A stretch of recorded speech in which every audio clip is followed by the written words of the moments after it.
Okay, so the second simple analysis case that we're going to explore is called the single node pair. So a single node pair circuit is a circuit in which each element is in parallel with one another. And just as a reminder, elements are in parallel if they share two common nodes, in this case, nodes A and B. And so when we do KVL of these loops in this type of circuit, what we'll find is that each element is going to have the same voltage, defined as Vs in this case. Therefore, only Kcl is actually required to solve this circuit. So if we do a Kcl at node A, for example, we will find that Is minus I1 minus I2 minus I3 minus Is2 equals 0. Likewise, we could do a Kcl at node B, and we're going to find that that expression is equivalent to the expression obtained by doing a Kcl at A. So not only that we don't need to do KVL in this circuit, but we only need to do Kcl at one of the nodes. This is why we call it a single node pair.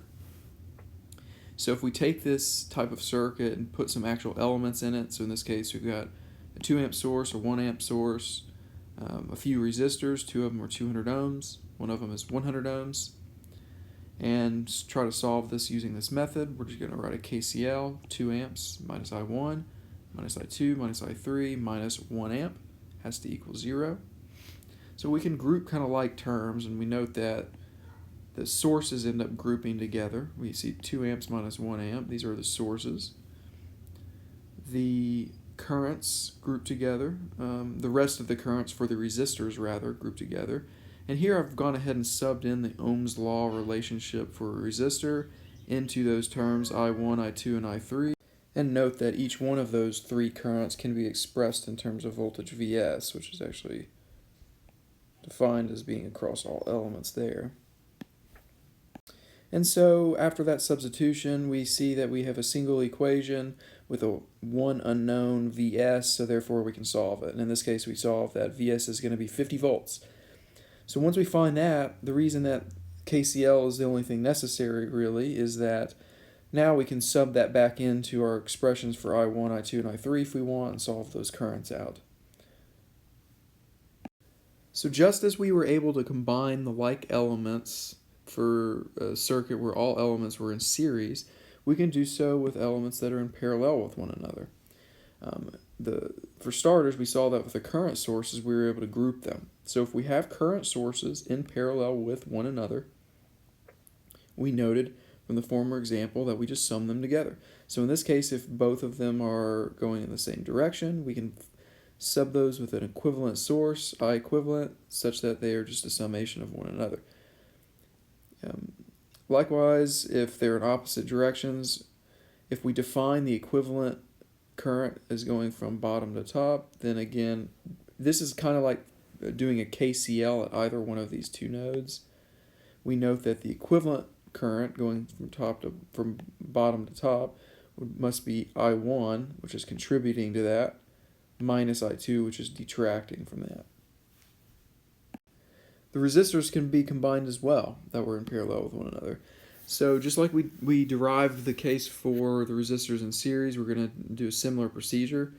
We have the single node pair circuit on the top left being driven by a single current source. The three resistors are in parallel with one another. Each of them is going to have a voltage Vs across it and a current defined as I1, I2, and I3 for each of the three. We're going to find an equivalent resistance such that being driven by the same current Is is going to generate voltage Vs. So for this case, we see right away that Is can be expressed as Vs times 1 over Req. In other words, Ohm's law. On the left case, we're going to try to find the expression that looks equivalent to this expression and then relate them to one another. We do so with a Kcl. So sum of all the currents, Is minus I1, I2, and I3 equals 0. Performing Ohm's law substitution, noting that each one of these currents can be expressed in terms of voltage Vs. So Is must equal Vs over R1, Vs over R2, and Vs over R3 summed together. Pulling out Vs as a like term, we see that Is equals Vs times summation of the reciprocals of the resistances. Taking this now and equating it to the circuit on the right, we see that 1 over the equivalent resistance, Req, must equal the summation of the reciprocals of each resistance. We could express this in terms of conductance, because we did define that the reciprocal of resistance is something called conductance. So we could write this as the equivalent conductance, G, is just a summation of all conductances. It's a pretty convenient form. Or defined as in terms of the equivalent resistance is 1 over the summation of the reciprocals. So for N resistors in parallel, we can write that expression. The equivalent resistance is the reciprocal of the sum of the reciprocals, or the equivalent conductance is just the summation of the conductances. And just like we combined capacitors and inductors that were in series, we can do so with them in parallel. So let's start with the capacitors. Performing, you might want to pause the video at this point. Start with these two equivalent circuits and see if you can do this derivation on your own. It's a really useful thing to be able to do, and it really would say a lot about your ability to do circuit analysis up to this point, specifically using your skills in Kcl and Kvl. And then unpause it and maybe follow the video if you need to, or compare solutions.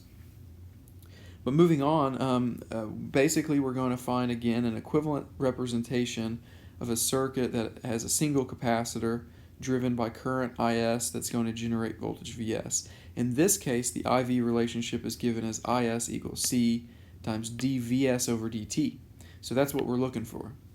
So starting with the same Kcl expression that we did in the last problem, but performing a IV substitution that uses the capacitor relationships, we get Is equals C1 dVs over dt plus C2 over dVs over dt plus C3 dVs over dt. Pulling out the like term, which in this case is the first derivative of the voltage, we see that the capacitors just sum together.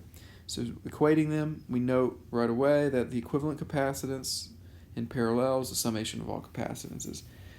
This makes intuitive sense when we think about how the capacitors work, because they're just these kind of tubs that hold charge, so when we're putting current in all of them, the quantity of charge that we have stored according to A and B just increases as we put these things in parallel with one another. And so it kind of makes sense that we can just sum them together into a bigger tub, right? So that holds more charge. Or we could split them up into smaller ones that hold portions of the charge individually.